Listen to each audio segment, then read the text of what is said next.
All right, we're back after a weekend break, and we have an interesting topic. Let's see. Mic is set, screen is set, and let's dive into this. Napoleon. There are too many axioms, too many phrases or quotes from Napoleon, too many war strategies from Napoleon that are really popular, and it kind of shows you how he thinks. A lot of business founders they take inspiration from it. So let's see. Painting. Okay, this is Napoleon.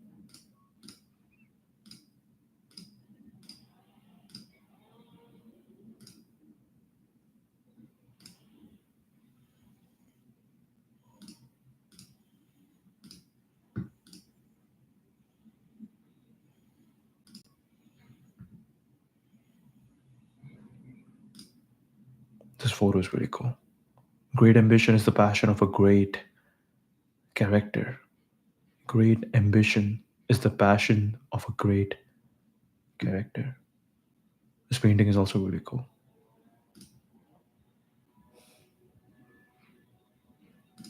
Oh, okay. So Dali made this, generated this image. It doesn't look like Napoleon at all.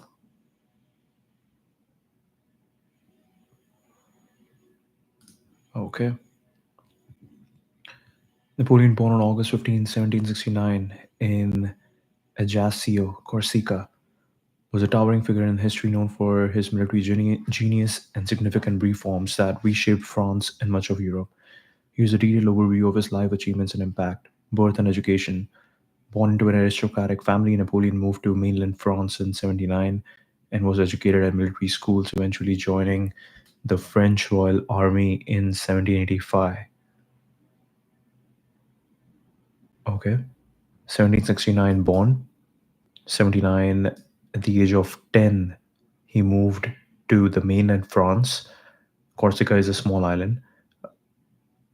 And then plus 6, so around 16, at 16, he joined the French Royal Army. Okay.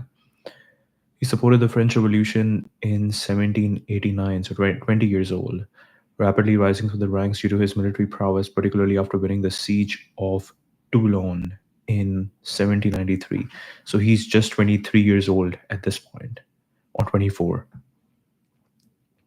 Coup d'etat, 1799, at 30, he engineered the coup of 18 Brumaire, becoming the first consul of the French Republic, effectively establishing dictatorship known as the consulate.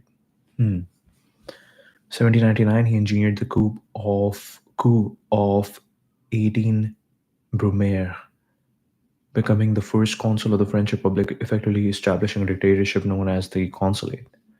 Italian campaign, 1796. Okay.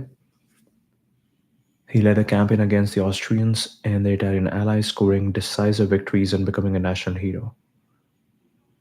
He led a campaign against the Austrians and their Italian allies, scoring decisive victories and becoming a national hero. Egyptian campaign, 98. He attempted to disrupt British trade routes by conquering Egypt, which also led to the discovery of the Rosetta Stone. Oh, yeah. Oh, yeah. That is really cool. When we were doing the Egypt one, we found about the importance of Rosetta Stone. That was really important in understanding the hieroglyphic language that was used during Egyptian times. Because on that one stone, they had all the three languages. They had Greek, hieroglyphics, and they had Latin, I believe. So they had pattern matching and they can figure out that, okay, what does this hieroglyphic actually mean? His military campaign included victories at Marengo, 1800, Austerlitz, 1805, Jena, 1806, and Friedland, 1807, among others, which solidified French dominance over Europe. Napoleonic Code. One of his most enduring legacies, the Napoleonic Code, streamlined the French legal system, guaranteeing property rights, equality before the law, and freedom of religion. But we also kind of found that how this caused issues, because when you have such a massive, I think that was during Charlemagne, that when you have such a massive kingdom that has a lot of small tribal rules and specific, let's say, what's the word, specific reservations for small tribals or other religion, it actually causes more issues, because now other people are like, wait, why do they get these privileges and not us? So that actually leads to a lot of problems. One of his most enduring legacies, the Napoleonic Code, streamlined the French legal system, guaranteeing property rights, equality before the law, and freedom of religion. Administrative reforms centralized the government, recognized the banking and educational system, established the Banque de France, and created the Legion of Honor. Hmm. He reformed public education, emphasizing reason and intelligent debate, and established a system of primary, secondary, and technical schools and universities.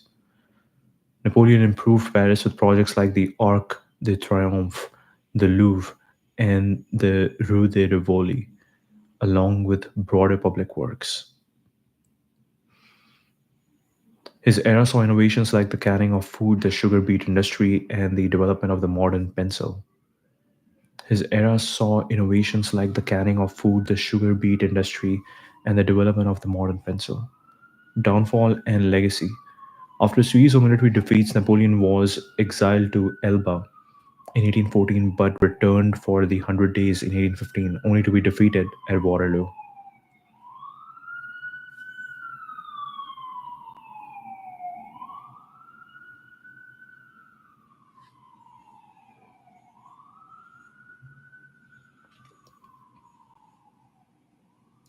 So 1814, 1769, let's say 70. Okay. So 30, 40, 45. He was just 45 and he pretty much got everything. Okay. After a series of military defeats, Napoleon was exiled to Elba in 1814 but returned for the Hundred Days in 1815, only to be defeated at Waterloo. Final exile and death. He was exiled to St. Helena, where he died in 1821 at age 51. Wow. By the time he turned 51, he pretty much saw a lot of things. He lived a life. Despite his military failures, Napoleon's civil reforms, including the Napoleonic Code, have had a lasting impact on French and global legal systems. His influence extends to education, administration, and even the arts. Remains a complex figure celebrated for his military genius and criticized for his authoritarian rule. His reforms, however, have left an indelible mark on the world, influencing legal systems, education, and governance far beyond France's borders. Far beyond France's borders. Interesting. Let me quickly check if the screen is being shared, because we have been having these issues. Let's see. Let's see. Okay, perfect. It's working.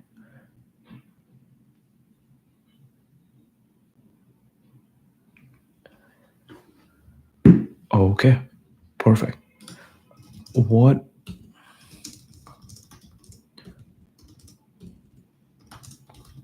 mm-mm, mm-mm, mm-mm. What are wow, what is happening? What are the major events in the life of Napoleon since his birth? Let's see.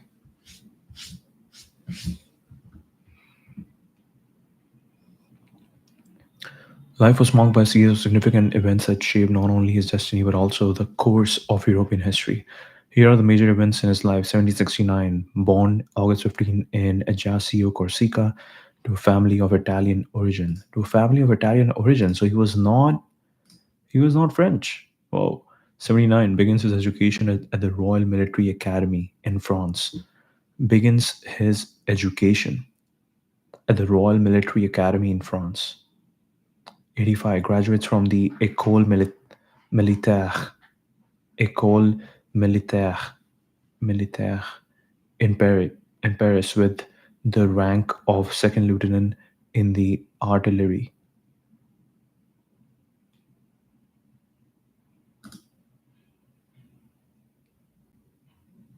Hmm. 93. Supports the French Revolution. Oh, that's a massive skip. Okay. Supports the French Revolution and rises through the ranks after winning the siege of Toulon, earning the rank of Brigadier General. Flees Corsica with his family due to political turmoil and opposition to Corsican independence.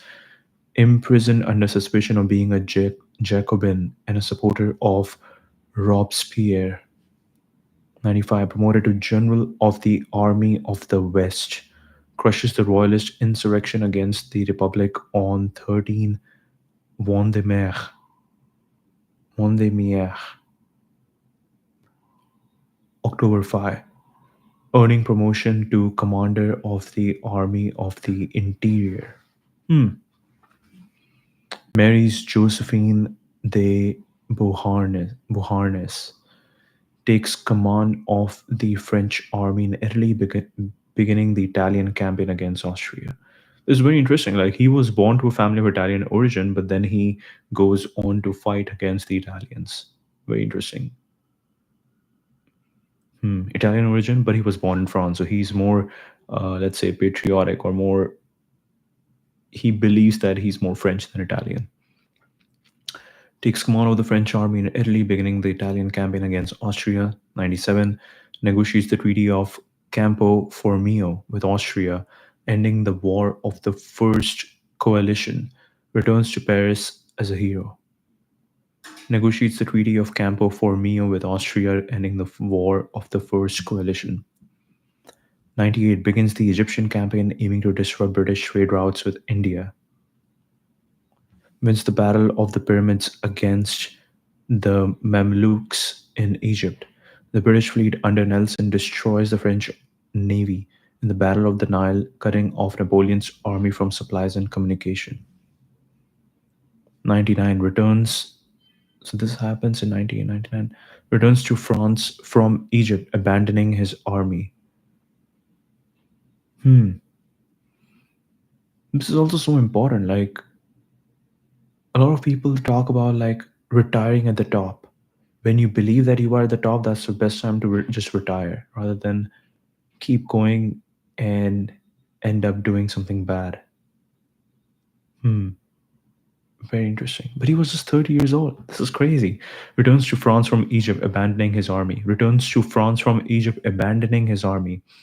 Engineers the coup of 18 Brumaire. These with Brumaire, becoming first consul of the Republic, effectively ending the French Revolution. 1800 wins the Battle of Marengo, securing France's victory in the War of the Second Coalition. 1803 sells the Louisiana Territory to the United States, abandoning plans for a French empire in North America. Hmm, interesting. Sells the Louisiana Territory to the United States, abandoning plans for a French empire in North America. 1804 declares France a hereditary empire and crowns himself Emperor Napoleon I. Hmm. Enacts the Napoleonic Code, a comprehensive legal reform. I actually didn't know about this. I read a bunch of Napoleon, or I did a bunch of like 1 hour Life of Napoleon podcast, but I didn't know about this. Like, this is also crazy. Sells the Louisiana Territory. This is also interesting. He abandoned his army. He just came to France. He returns to France from Egypt, declares France a hereditary empire, and crowns himself Emperor Napoleon I, enacts the Napoleonic Code.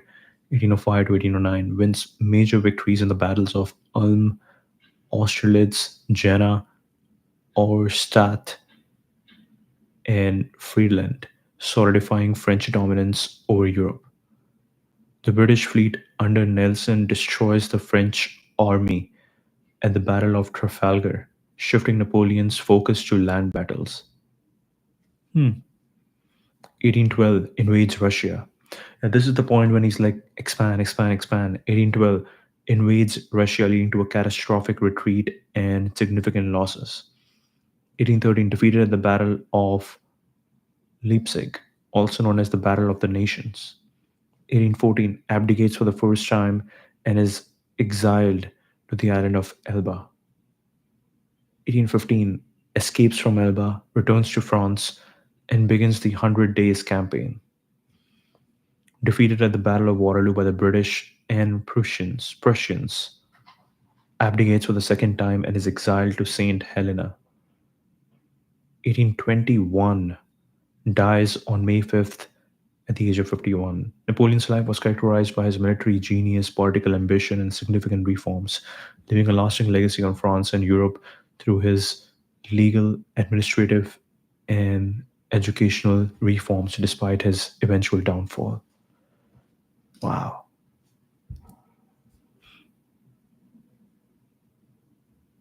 The Reign on Terror begins. Napoleon joins the revolutionaries in the French Revolution, became respected in the military after defeating royalist forces. The Reign of Terror ends. Napoleon defeated anti republicans.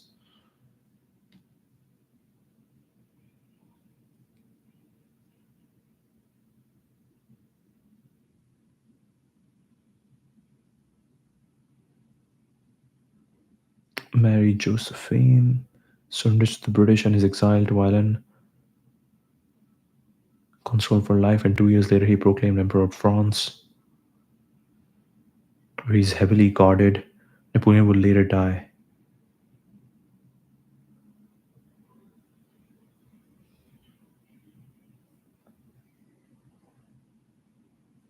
Wow, wow. Let's break this down. I'm actually okay.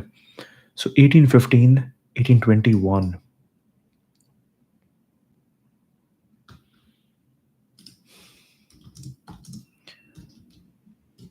How did Napoleon spend his time at St. Helena?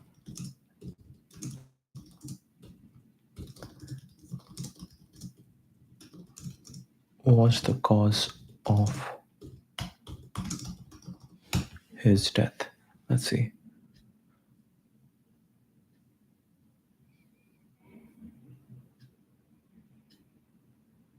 Spent the last 6 years. This is actually crazy. Like, if they didn't want Napoleon, why would they spend so much money on, let's say, first of all, keeping Napoleon in a place, making sure it's heavily guarded, making sure that he's being served, and he's being served for 6 years? Why did they do that?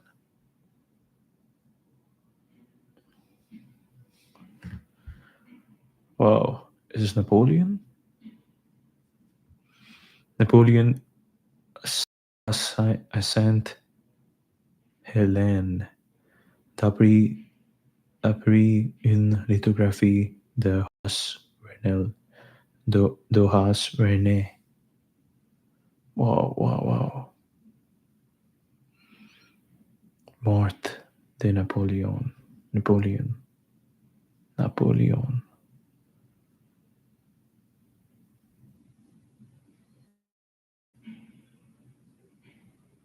Wow, wow.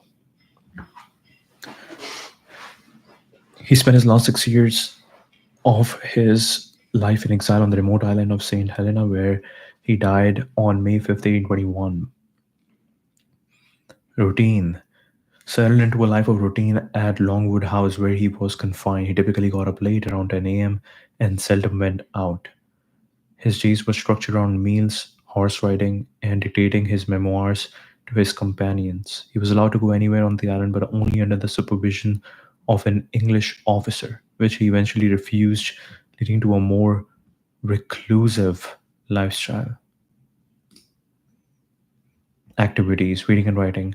He was an avid reader, taking over 600 books with him and eventually amassing a library of over 3,000 books. He spent much of his time reading, writing, and dictating his memoirs, which were later published as the Memorial de Saint Helene. Saint Helene. Gardening. In 1819, he took up gardening as a form of exercise, redesigning. Hmm. He took up gardening as an exercise, redesigning the gardens of Longwood House. This activity was not only a physical exercise but also a way to engage his mind. Wow. Evenings. His evenings were spent listening to piano, playing chess or cards, and engaging in intellectual discussions. Engaging in intellectual discussions. The island's climate was not conducive to good health, and Napoleon often complained about the constant humidity. His health deteriorated over time, partly due to his inactivity and the island's conditions. The official cause of death, as concluded by the physicians who conducted his autopsy, was advanced malignant gastric neoplasia, stomach cancer, associated with upper gastrointestinal bleeding. Arsenic poisoning. There have been numerous theories suggesting that Napoleon was poisoned with arsenic, with either intentionally or through environmental exposure. However, studies have shown that arsenic was present in his hair before he arrived on St. Helena, and the symptoms and autopsy findings do not align with classical arsenic poisoning. Hmm.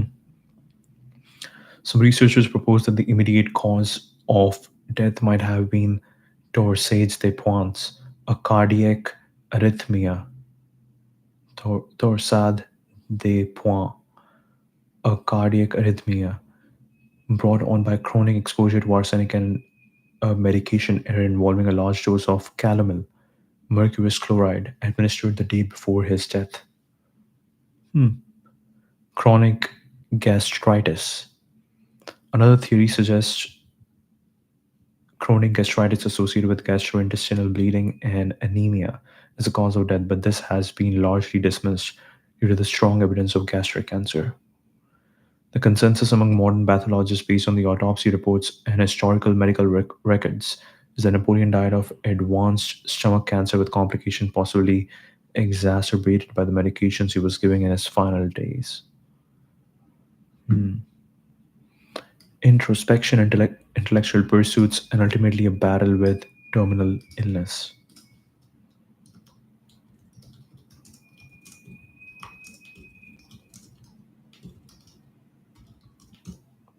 Quotes from Napoleon. Let's see. We might have a lot.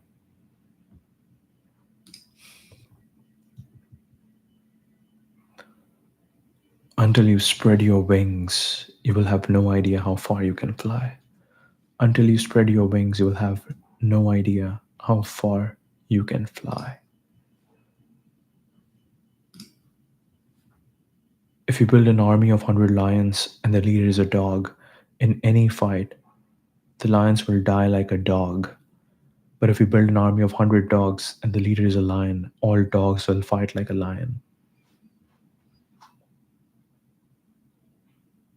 If you build an army of 100 lions and the leader is a dog, in any fight, the lions will die like a dog. But if you build an army of 100 dogs and the leader is a lion, all dogs will fight like a lion. Death is nothing but to live defeated and inglorious. Wait, death is nothing but to die defeated and inglorious is to die daily. Death is nothing but to die defeated and inglorious is to die daily. But to live defeated and inglorious is to die daily. We must laugh at a man to avoid crying for him. We must laugh at man. We must laugh at man to avoid crying for him. We must laugh at man to avoid crying for him. Death is nothing but to live defeated and inglorious is to die daily. War is when your government tells you who the enemy is. Revolution is when you figure it out for yourself. Whew. Okay, okay. Hmm. Very interesting. War is when who the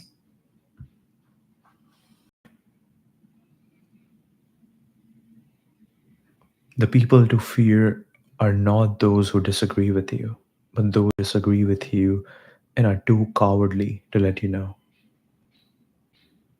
The people to fear are not those who disagree with you, but those who disagree with you and are too cowardly to let you know. He has some really good ones. Until you spread your wings, you will have no idea how far to fly. This is really good. Death is nothing but to live defeated, and but to live defeated and inglorious is to die daily. Left behind a wealth of quotes that reflect his thoughts on leadership, war, politics, and human nature. Here are some notable quotes attributed to him. On leadership and ambition. Great ambition is the passion of a great character. Those endowed with it may perform very good or bad acts. All depends on the principles which direct them. A leader is a dealer in hope. A leader is a dealer in hope. Hopium. Hmm.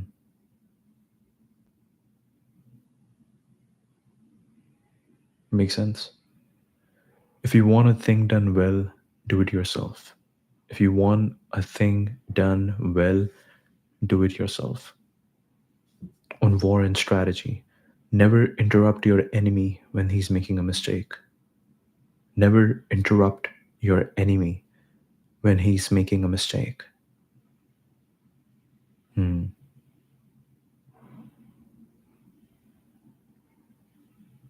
If the art of war were nothing but the art of avoiding risk, glory would become the prey of mediocre minds. If the art of war were nothing but the art of avoiding risk, glory would become the prey of mediocre minds. I have made all the calculations, fate will do the rest. Hmm. If the art of war were nothing but the art of avoiding risk, glory would become the prey of mediocre minds. I have made all the calculations, fate will do the rest. I have made all the calculations. Courage courage isn't having strength to go on. It is going on when you don't have strength. Courage courage isn't having strength to go on. It is going on when you don't have strength. Courage is just like love. It must have hope for nourishment. Hmm. Courage is like love. It must have hope for nourishment. This is also good. Courage isn't having the strength to go on. It is going on when you don't have strength. On history and truth. Truth. History is a set of lies agreed upon. Hmm. This makes sense. It's also very interesting. Like for him, I was just thinking about the same thing. Like he wrote a bunch of his memoirs while he was in Saint Helena, where he was dictating his memoir, and that became the memorial, and that is what we know today.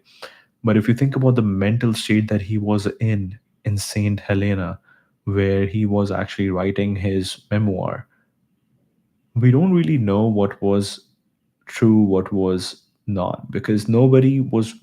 Maybe people were writing about him while he was on his campaigns, while he was doing the things that made him Napoleon. But his own words, the book, I'm guessing that's the only one, but the only book that people read today is the book that he dictated, that he wrote kind of when he was in St. Helena, when he was 50 years old, and he's looking back and he's just talking about how great I am. So, yeah, history is a set of lies agreed upon. History is written by the winners. And this makes sense. History is written by the winners. So he agrees. He's like, hey, it's just a set of lies agreed upon, and it's written by the winners. Hmm. Religion is excellent stuff for keeping common people quiet. Religion is excellent stuff for keeping common people quiet. Religion is what keeps the poor from murdering the rich. Hmm. Religion is excellent stuff for keeping common people quiet. Religion is what keeps the poor. Hmm. Interesting. I do not see in religion the mystery of the incarnation so much as the mystery of the social order. I do not see in religion the mystery of the incarnation so much as the mystery of the social order. It introduces into the thought of heaven an idea of equalization which saves the rich from being by the poor. I do not see in religion the mystery of the incarnation so much as the mystery of the social order. It introduces into the thought of heaven an idea of equalization which saves the rich. Hmm. On human nature in politics. In politics, stupidity is not a handicap. In politics, stupidity is not a handicap. Men are moved by two levers only: fear and self interest. Men are moved by two fears only: fear and self interest. Hmm,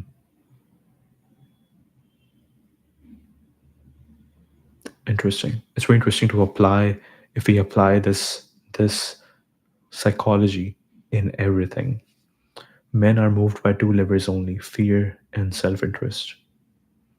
The world suffers a lot, not because the violence of bad people, but because of the silence of the good people. Hmm. The world suffers a lot, not because the violence of bad people, but because of the silence of the good people. On personal philosophy, imagination governs the world. Imagination governs the world. The reason most people fail instead of succeed, the reason most people fail instead of succeed is they trade what they want most for what they want at the moment. The reason most people fail instead of succeed is they trade what they want most for what they want at the moment.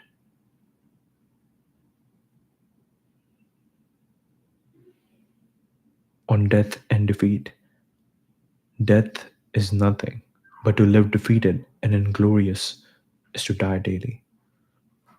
On the nature of power, all authority is in the throne. And what is in the throne? This wooden frame covered with velvet. All authority is in the throne. And what is the throne? This wooden frame covered with velvet? No, I am the throne. Yes, this is where you end. Perfect way to end this. All authority is in the throne. And what is the throne? This wooden frame covered with velvet? No, I am the throne. I am the throne.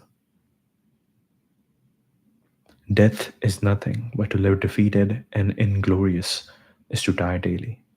Imagination governs the world. The reason most people fail instead of succeed is they trade what they want most for what they want at the moment. Men are moved by two levers only: fear and self interest. The world suffers a lot not because of the violence of bad people, but because of the silence of good people. Religion is excellent stuff for keeping common people quiet. History is a set of lies agreed upon. History is written by the winners. Courage isn't having the strength to go on, it is going on when you don't have strength. Courage is like love, it must have hope for nourishment. If the art of war were nothing but the art of avoiding risks, glory would become the prey of mediocre minds. A leader is a dealer in hope.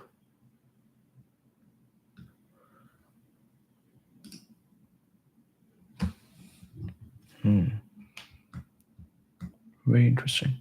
I'm really curious, like, we don't hear much about his wife. So let's see. Tell me.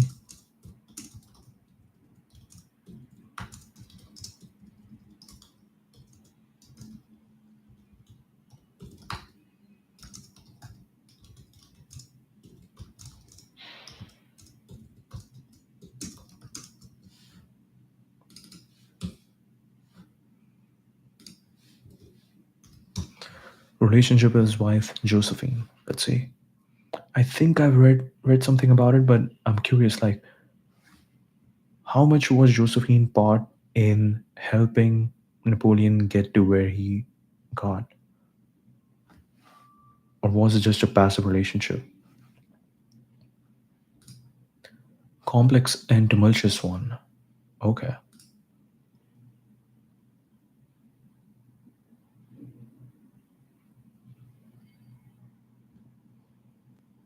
this is a good photo.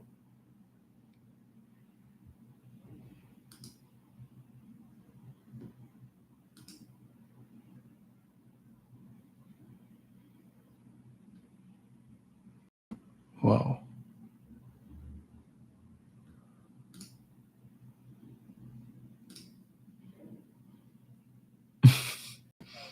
is this AI generated? This looks so fake.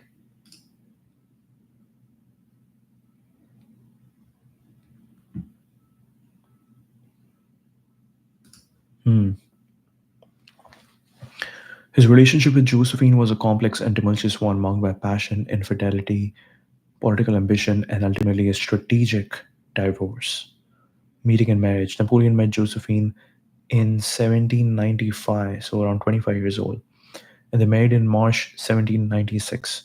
The marriage was initially driven by Napoleon's ambition and Josephine's recognition of his rising star. She was older, more socially connected, and had two children from a previous marriage to Alexander the Beauharnais. Infidelity. Both Napoleon and Josephine engaged in extramarital affairs during their marriage. Napoleon's military campaigns often kept him away from Paris, leading to long separations that strained their relationship. Josephine's infidelities were well known, and Napoleon's letters from the battlefield often expressed his longing for her despite the rumors. Expressed his longing for her despite the rumors. Family dynamics. The Bonaparte family, particularly Napoleon's mother, Letizia, did not approve of Josephine due to her age and inability to produce an heir. This familial tension was a constant source of conflict. Financial access. Josephine's lavish spending habits, including extravagant parties and the transformation of their Malmaison home, often angered Napoleon, though her charm and public perception usually softened his stance. Infertility. Josephine's inability to bear Napoleon's children was a significant issue. Despite attempts to conceive, including visits to spa towns for fertility treatments, she remained childless with Napoleon. This became a critical point of contention, especially after Napoleon's coronation as emperor in 1804, when the need for an heir became more pressing. This is actually very interesting because Napoleon actually declared French into a hereditary empire. So now he has to produce an heir. She remained childless with Napoleon. This became a critical point of contention, especially after Napoleon's coronation as emperor in 1804, when the need for an heir became more pressing. Announcement. Hmm. November 30, 1809. 1809, so 40 years old. At 40, Napoleon informed Josephine of his desire to separate, citing the need for an heir to secure his dynasty. Josephine, though devastated, agreed to the annulment, understanding the political necessity. The divorce was formalized in a public ceremony on December 15, 1809, where both read declarations of devotion to each other, presenting the divorce as a sacrifice for the welfare of France. This was a strategic move by Napoleon to maintain public support and to feed into the legend of their great love story. Hmm. Napoleon continued to show concern for Josephine's well being, ensuring she retained her title of Empress and a generous allowance. They maintained a friendship, and Napoleon even visited her at Malmaison, where she settled after divorce. Influence on Napoleon was significant not just personally but politically. Her social connections and charm helped elevate Napoleon's status in Parisian society. This is very interesting. This is very interesting.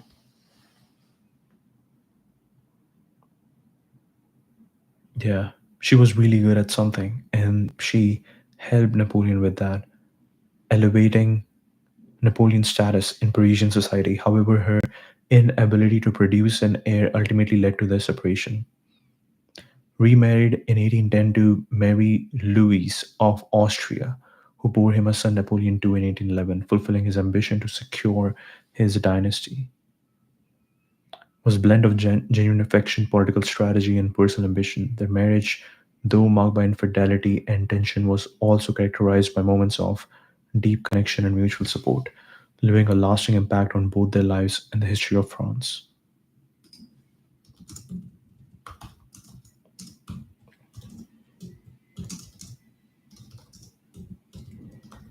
Let's see. Tell me all about the life of. It would be really sad if Napoleon had to divorce Josephine and just for a kid, and the kid he finally had didn't do anything. So let's see. We really hope that Napoleon does some good stuff. Napoleon II, born Napoleon Francois. So we really hope that Napoleon II did some good stuff. The reign of Napoleon.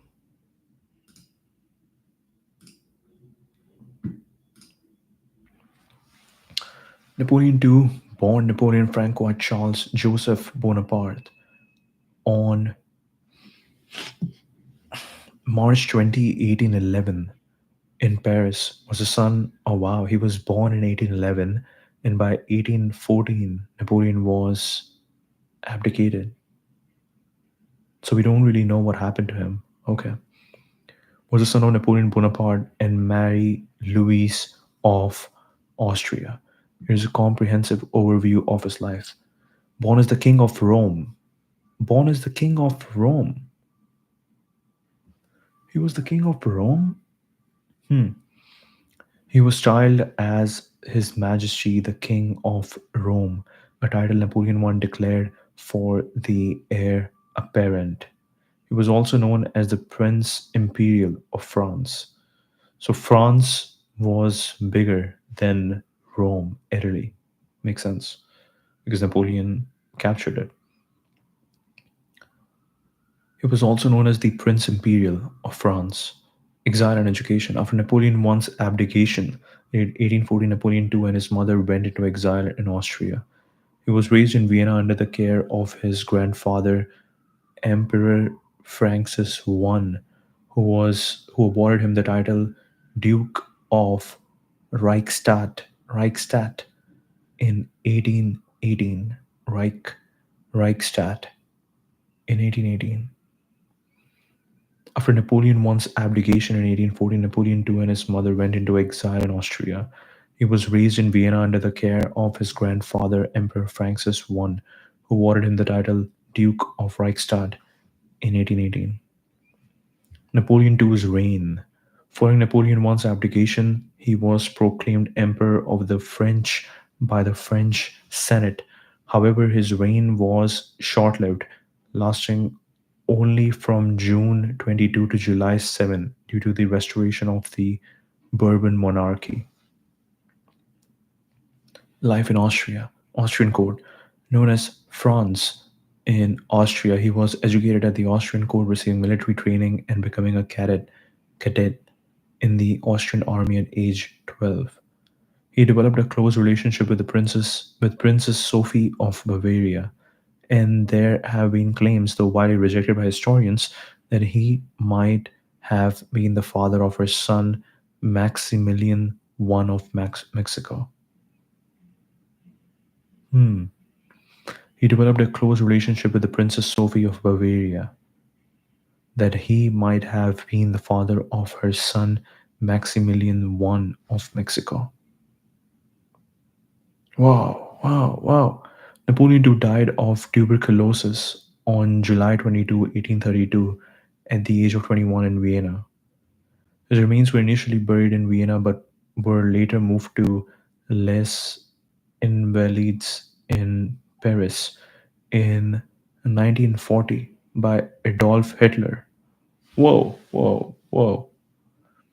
His remains were initially buried in Vienna, but were later moved to Les Invalides in Paris in 1940 by Adolf Hitler when they were placed next to his father's tomb. Wow. Despite his brief reign and tragic life, Napoleon II remains a significant figure in history. He was posthumously given the name Lylon. Lylon, and inspired various works of art, including plays, operas, and operettas. As a recognized head of Bonaparte family, he symbolized hope for Bonaparte supporters that a Bonaparte might rule again. His death without issue meant that leadership of the family passed to members not directly descended from Napoleon I, including Napoleon III. Leadership of the family passed to members not directly descended from Napoleon I, including Napoleon III. Napoleon II's life was marked by political upheaval, exile, and a brief but significant moment as the Emperor of France. His story is one of tragedy, hardship, and the enduring legacy of his father. Wow, wow.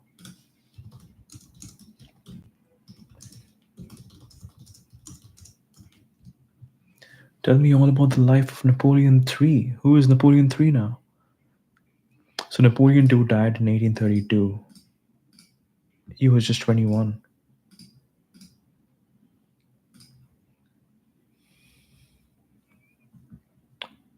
Napoleon III, born Charles Louis Napoleon Bonaparte on April 20, 1808, so 7 years younger than two, was a nephew of Napoleon I and the last monarch of France.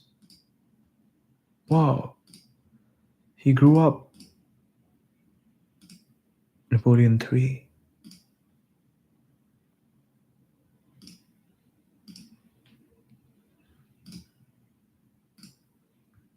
Interesting.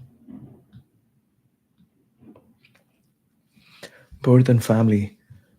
Born to Louis Bonaparte, King of Holland, and Hortense de Beauharnais, Napoleon III was a third son of the couple.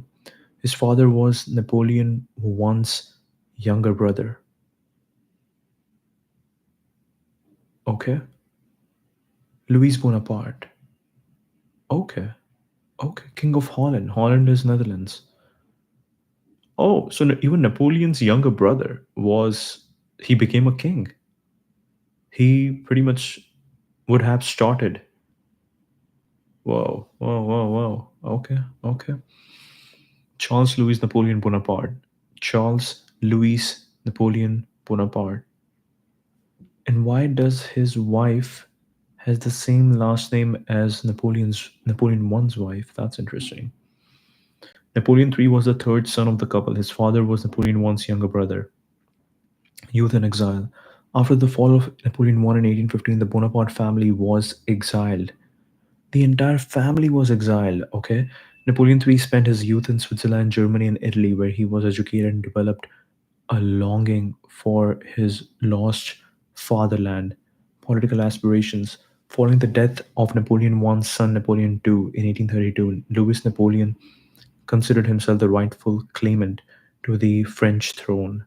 He published political and military writings to propagate his ideas and recruit supporters.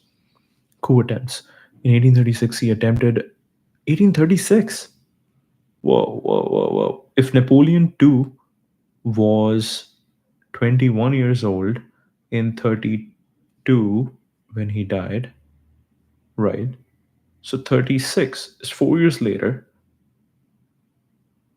36 is 4 years later when he would be 25. And this guy's 7 years younger. What? He was born in 1808, right?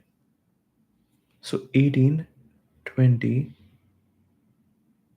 plus 6, 8. Oh, so he was 28 years old.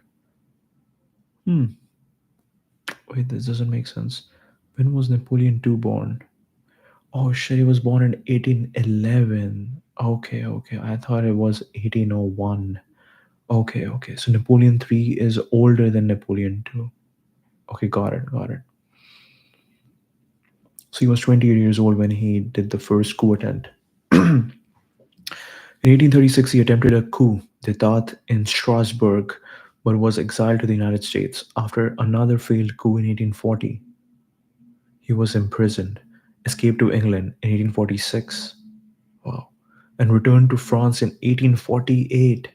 Wow. Wow. He was serious. He spent his entire life, 12, 40 years. Now he was 40 years old when he returned to France. Election as president in 1848 after the French Revolution of that year. He was elected president of the Second Republic, becoming the first president of France elected by direct popular vote. Coup d'etat and empire. Blocked by the constitution from running for a second term, he staged a coup in 1851, making himself dictator.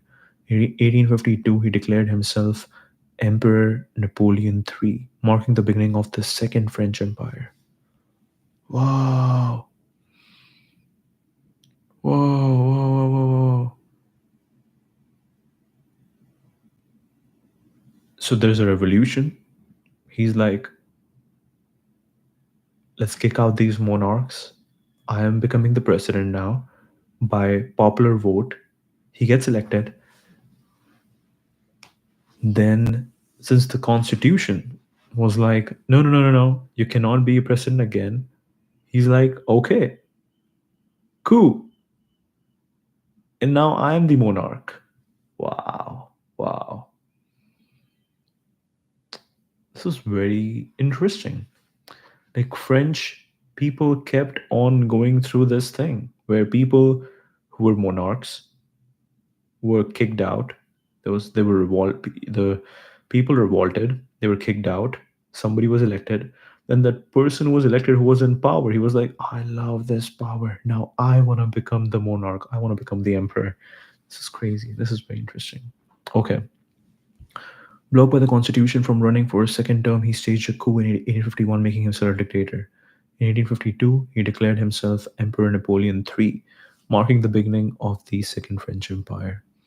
Domestic policy. He aimed to modernize France. He commissioned the grand reconstruction of Paris by Georges Eugene Haussmann, expanded the railway system, modernized banking. Whoa, whoa, whoa. So he was doing good stuff. Wait. So 1848, he became the president and he was there for like 5, 6 years. Okay. And he tried to do a lot of things. Okay, let's see how this ends. Napoleon III aimed to modernize France. He commissioned the Grand Reconstruction of Paris by Georges Eugene Haussmann. I think I know.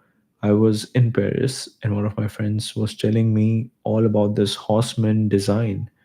So Napoleon III was the person who commissioned this entire thing. Hmm. Expanded the railway system, modernized banking, and promoted industrial and agricultural advancements. He also introduced social reforms like the right to strike and organize for workers. The right to strike. The right to strike. And we also know what happened with Lamborghini. Lamborghini around 1960s, 1980s. Hmm.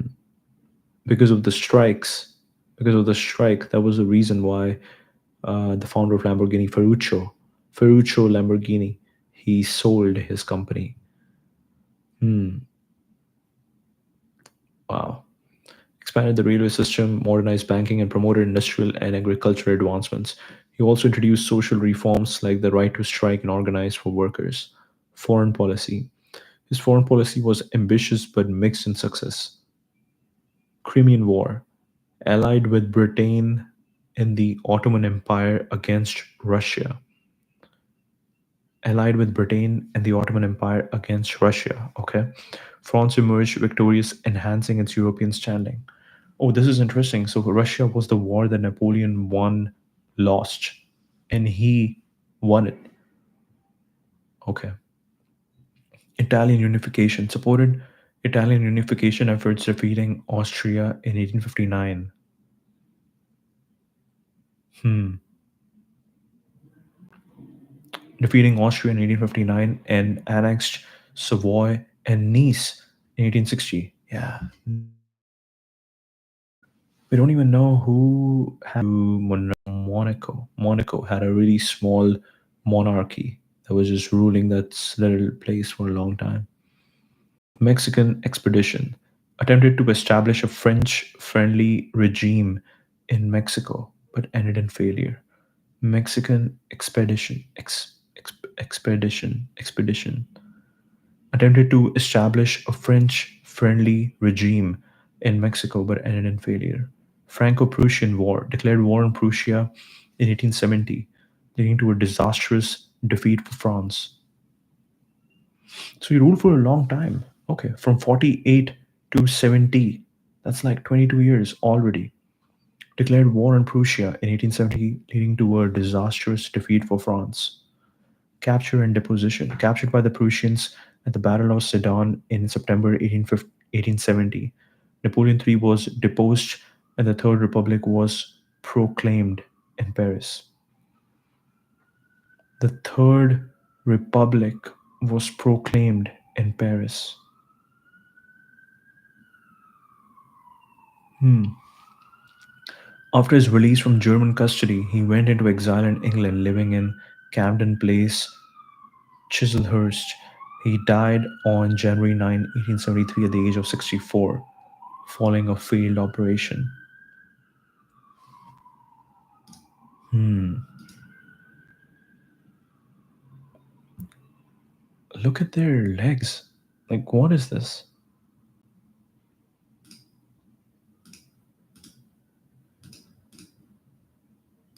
Interesting. After his release, he went into exile in England, living in Camden Place, Chislehurst. He died on January 9, 1873, at the age of 64. Legacy: Reconstruction of Paris. His most enduring legacy is the transformation of Paris into a modern city with wide boulevards, parks, and public works. Economic prosperity. Under his rule, France experienced significant economic growth and modernization. Colonial expansion. He expanded the French colonial empire, particularly in Asia, the Pacific, and Africa. Political reforms. Despite his authoritarian rule, hmm,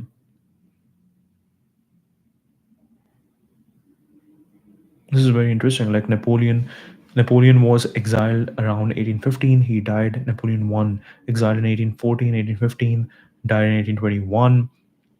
This guy was born around 1808. Napoleon III, he was also around 1819, 1832. He kind of did the first coup attempt, 1830 to 1836. I think 1836, right?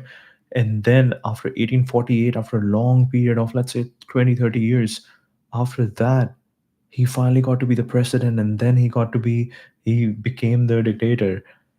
This is crazy. This is crazy. Like Napoleon dynasty. Okay. Napoleon III's reign was marked by both significant achievements and an ultimate failure, leaving a complex legacy in French history. Ultimate failure. But was it a failure? Because it seems like he constructed Paris, economic prosperity was good, he was expanding. I think that was the problem. Like, yeah, like expanding too much and fighting the wars that you don't have to fight. Like, maybe the Prussia war was dumb and then he just gets captured. After his release from German custody, he went into exile. Hmm.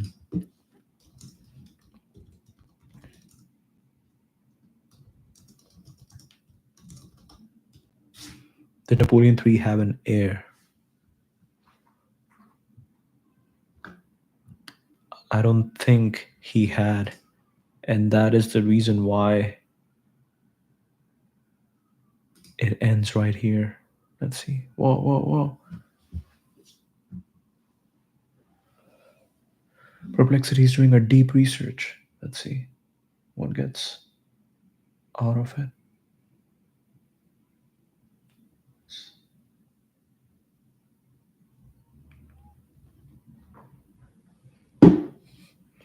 Okay, yes. Hmm. Napoleon Bonaparte's family tree. Interesting. Interesting. Interesting.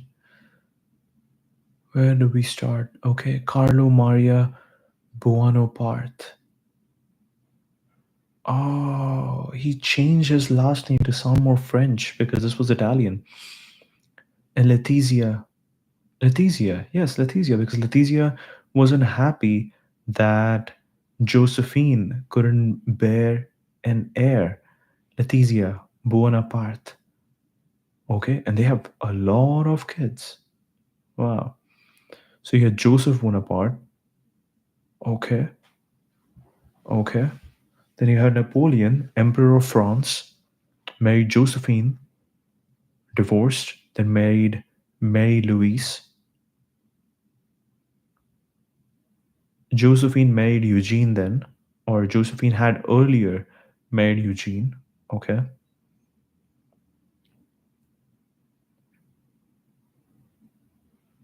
And Josephine was 6 years older than Napoleon. Okay. And their kid was Napoleon Francois Charles Joseph Bonaparte, Duke von Reichstadt, Napoleon II, who just died. He did serve as the Emperor of France for a month or so. Then we have Lucien Bonaparte. Seems like he married someone. Alexandrine de Blechamp, Blechamps. Their kids. They had kids. Oh, the longest lasting was Pierre Napoleon Bonaparte. They just kept naming everybody Napoleon because Napoleon was the name of success. So they just kept naming everybody Napoleon. Louis Lucien Bonaparte. Okay. Charles Lucien Bonaparte, Prince di Canino e di Musignano. Okay. Pierre Napoleon Bonaparte. He ended up living the most up till 1881. Okay. Then we have Elisa Bonaparte. Okay. Elisa Bonaparte died in 1820, just around Napoleon. Joseph lived a little bit further, 1844. Lucien also lived pretty well, 1840. Louise Bonaparte, 1846. Okay, even further. Married Hortense. Louis. Louis Bonaparte. Hortense. Okay, so their kid is Napoleon III, right? Emperor of France from 1852 to 1870. Yes. So we get Napoleon one, we get Napoleon two, we get Napoleon three. Okay. Then we have Pauline Bonaparte, 1825. Okay. Caroline Bonaparte married Joachim Murat. Okay. But he died. Okay. 1815. Caroline Bonaparte, 1872, 1839. Okay, okay, okay. Then we got Jerome Bonaparte, 1860. Okay.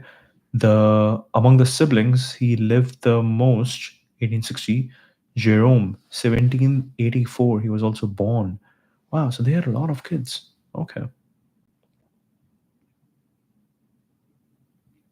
84. Okay, 15 years younger than Napoleon. Elizabeth Patterson Bonaparte, 85 to 1789, annulled, and then he married Princess Catherine of Württemberg.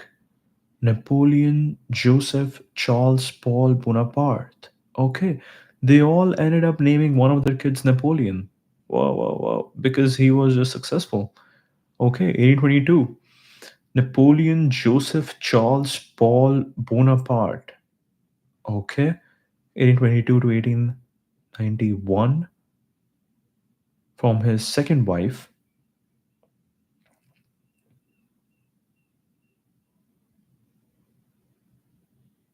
Okay, and from the first wife, Elizabeth, they had Jerome Napoleon Bonaparte. He's like my name and the winner's name from our dynasty, from our family.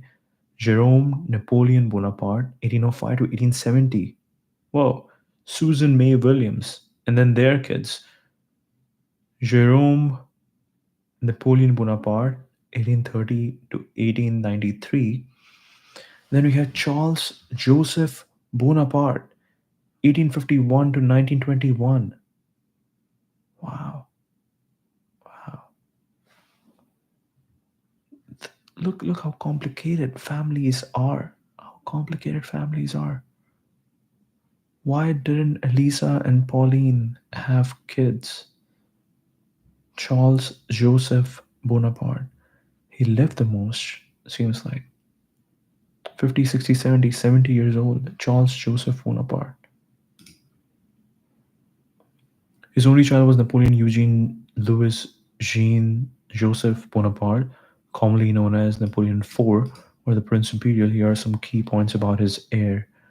Born 1856 in Paris to Napoleon III and Empress Eugene, he was styled as the Prince Imperial of France and was the heir apparent to the French throne.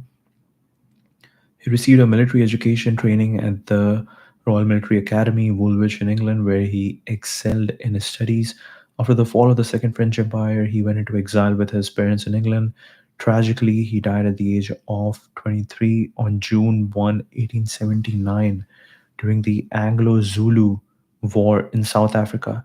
He was ambushed by Zulu warriors while on a reconnaissance mission, and his death marked the end of the direct line of the Bonaparte dynasty.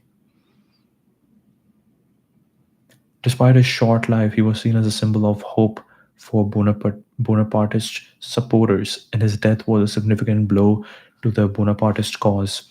His remains were initially buried in South Africa but were later moved to St. Michael's Abbey, Farnborough, England, where his parents were also buried. Did not live to fulfill his potential as a ruler, but his life and death are remembered as part of the broader legacy of the Bonaparte family in French history. Hmm. Charles Joseph Bonaparte.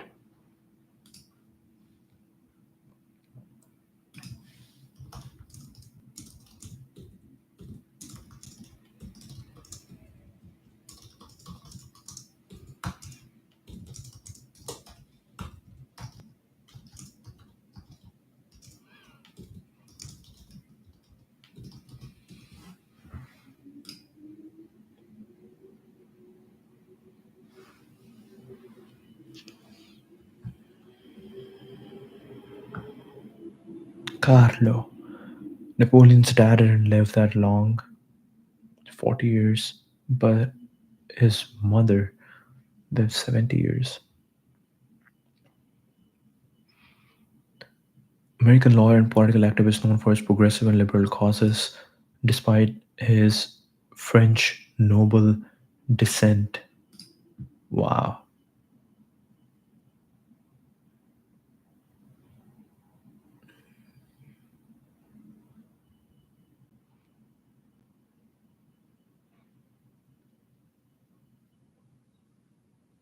Hmm. Interesting. American lawyer, political activist, despite his French noble descent. Born in Baltimore, Maryland, Charles Joseph Bonaparte was a grandson of Jerome Bonaparte. Grandson. Jerome Napoleon Bonaparte, 1805 to 1870, and his kid. Hmm.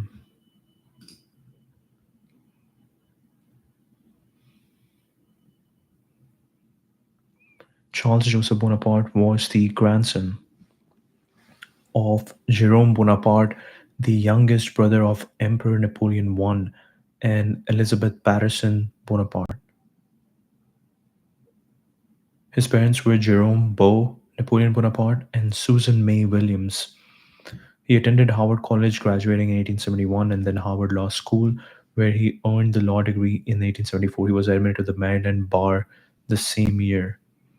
After law school, he practiced law in Baltimore, becoming involved in municipal and national reform movements. He was founder of the Baltimore Reform League in 1885, which aimed to clean up local politics. He also served as the chairman of the National Civil Service Reform League.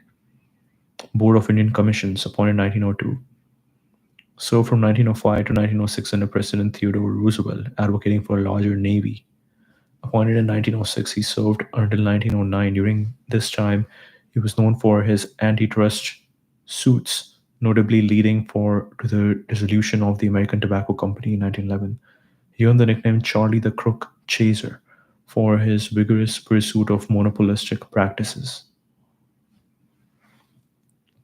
Whoa, whoa, whoa, whoa, whoa. Founding the FBI. 1908, Bonaparte established the Bureau of Investigation, BOI, which later became the Federal Bureau of Investigation.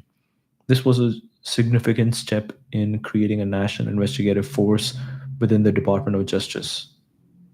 Wow.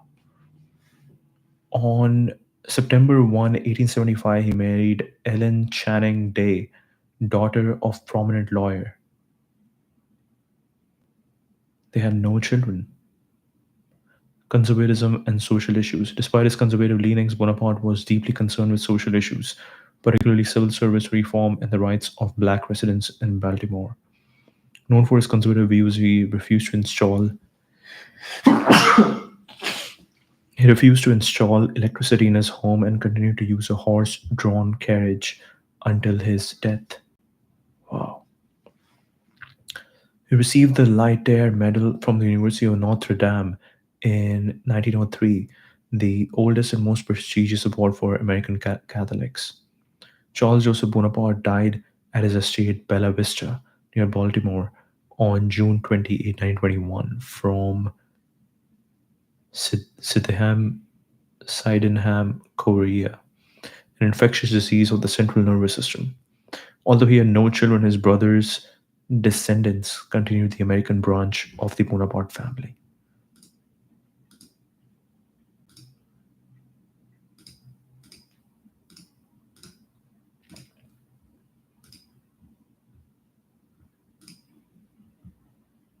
His brothers, okay, so we still got one guy, American branch of the Bonaparte family. This is really cool. This is really cool. Although he had no children, his brother's descendants continued the American branch of the Bonaparte family.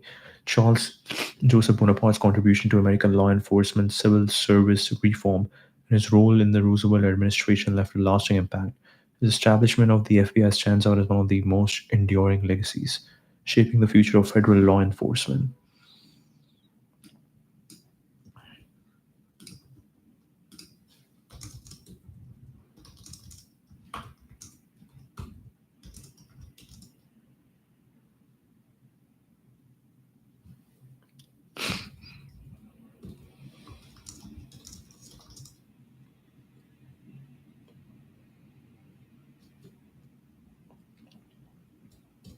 What's the right way to frame this question? Who are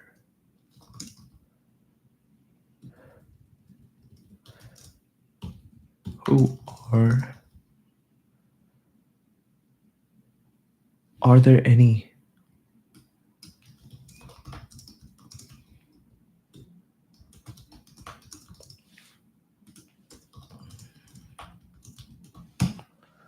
are there any descendants of Bonaparte family that are still alive? Let's see.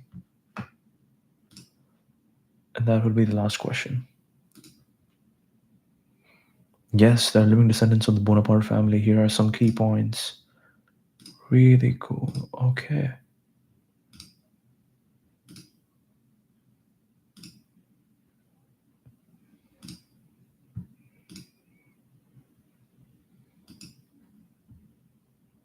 Wow. Wow. Wow. Wow. Wow. Wow.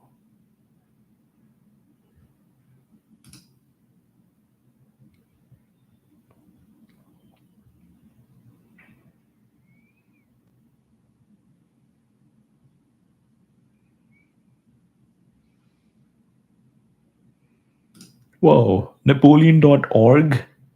The history website of the Foundation Napoleon. This is crazy. The Prince Imperial Napoleon Louis. This is kind of crazy. This is kind of crazy.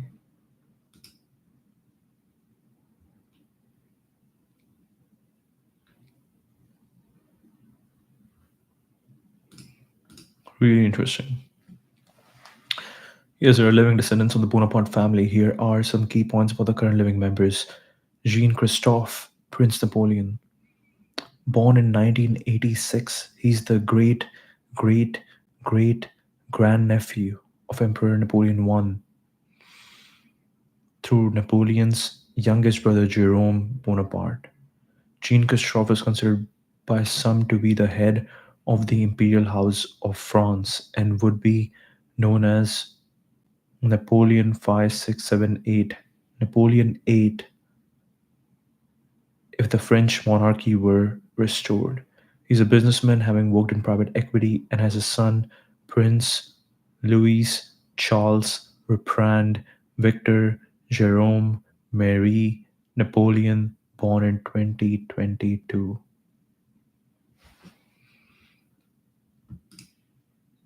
This photo is actually crazy. Like, imagine how you can totally change your genes.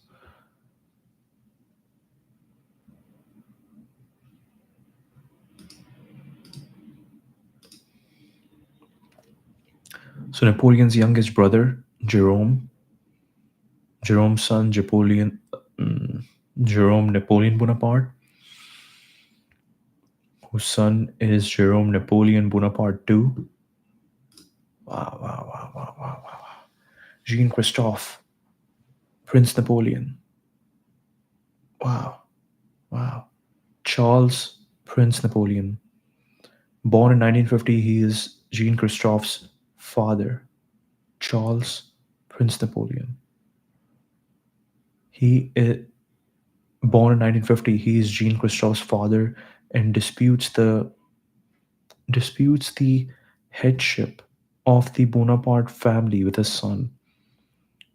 He has a brother. Whoa, this is funny. This is funny. Jerome Napoleon Bonaparte too, and I'm guessing he had one more. That's his grandson, Charles. That's really cool. Born in 1950, he is Jean Christophe's father and disputes the headship of the Bonaparte family with his son. He has a brother, Prince Jerome Napoleon, born in 1957, who recently married in 2013. He has a brother, Prince Jerome, born in 1957, who recently married in 2013. Okay, okay. 40, 50, 60. At 60 years old, he just married. Descendants of Napoleon's illegitimate sons. Wow. Napoleon had two acknowledged illegitimate sons, Charles Leon Denville and Alexander Colonna Walewski, both of whom have living descendants. For instance, the shipping company Twax is currently run by descendants of Alexander Walewski. Wow. Other descendants. There are numerous descendants of Napoleon's siblings, including those from Joseph Bonaparte's. Who is Joseph? The older guy, I think. Yes. Yes. Yes. There are numerous descendants of Napoleon's siblings, including those from Joseph Bonaparte's illegitimate daughter, Caroline, who married Zebulon Howell Benton and had issue.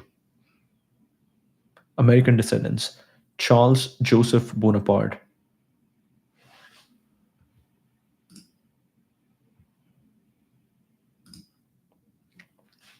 a descendant of Jerome Bonaparte, founded the FBI and has no direct descendants, but there are other American branches of the Bonaparte family. Continues to have living members, with Jean Christophe, Prince Napoleon being a prominent figure in the current generation alongside his son and other relatives. These descendants are spread across various countries, including France, the United States, and other parts of Europe, maintaining the legacy of Napoleon Bonaparte through their lineage and activities.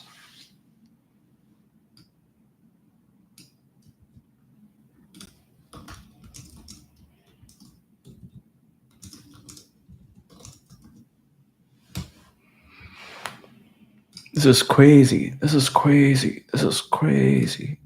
Wow.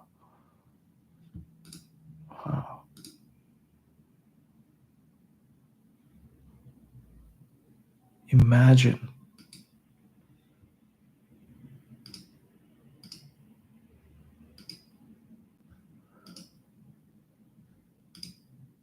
86. So he would be 40 years old right now.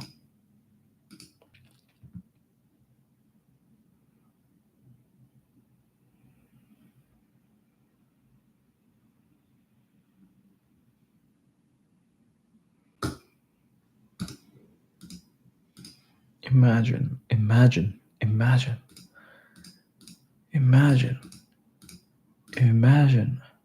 This is crazy. Jean Christophe, Prince Napoleon, born Jean Christophe Louis Ferdinand Alberic Napoleon Bonaparte.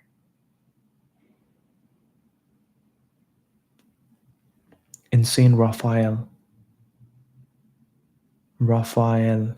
France, is a prominent figure in the Bonaparte family known for his claim to the headship of the former imperial house of France. Jean Christophe is the great grandnephew.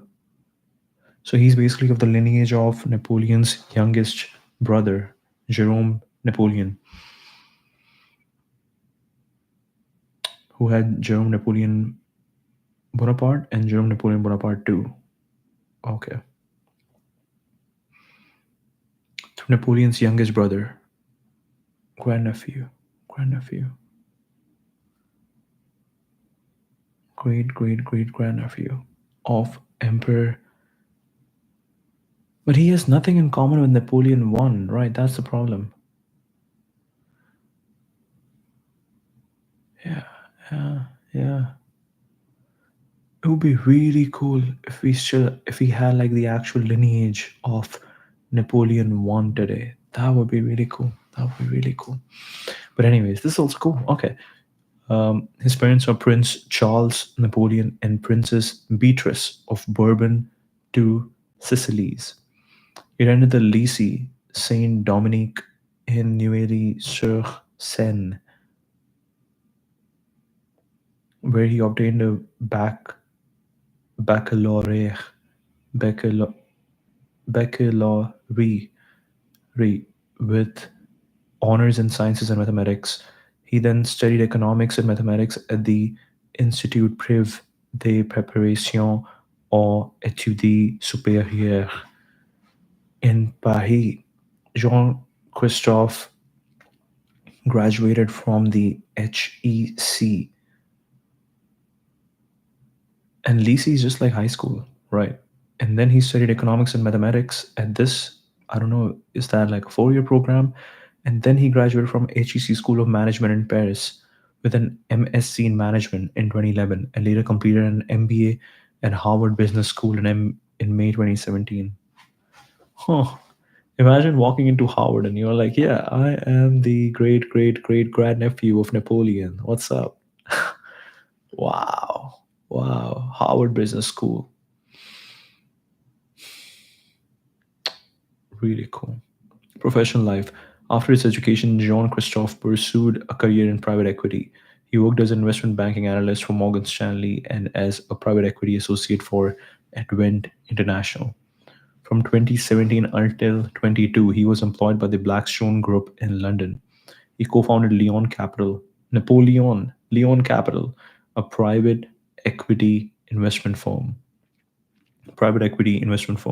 succession and controversy, headship of the house.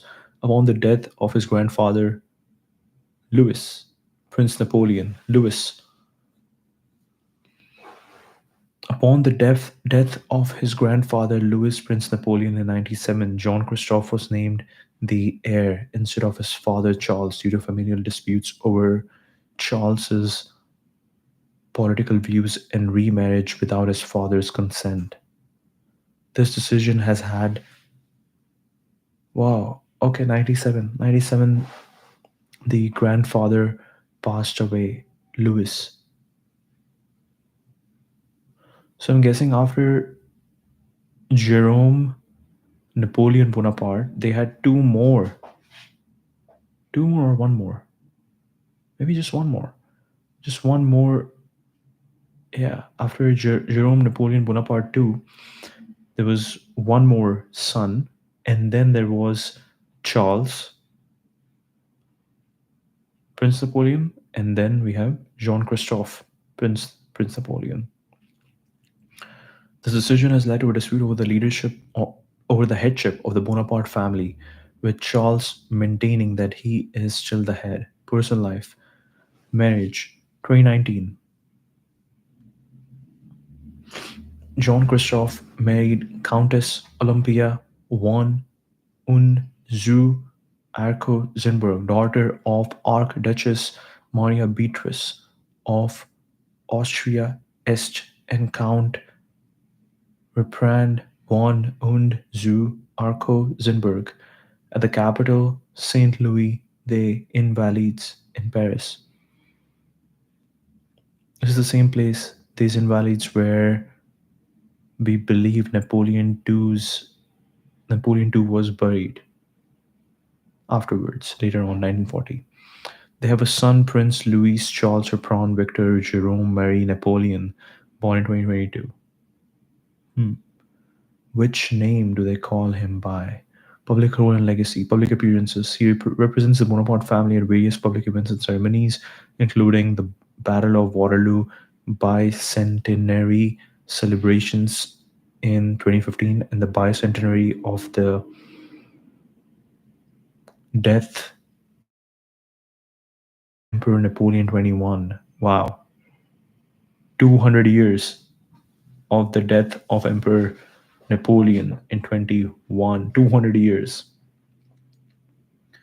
This is really cool. This is really cool. This is really cool.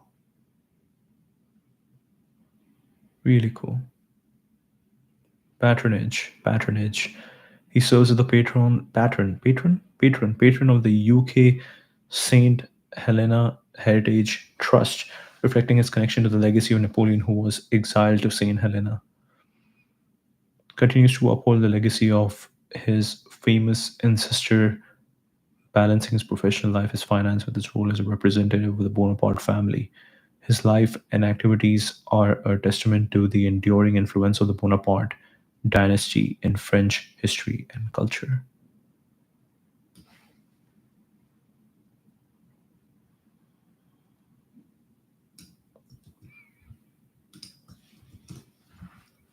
And as we know, they are all descendants of Charlemagne.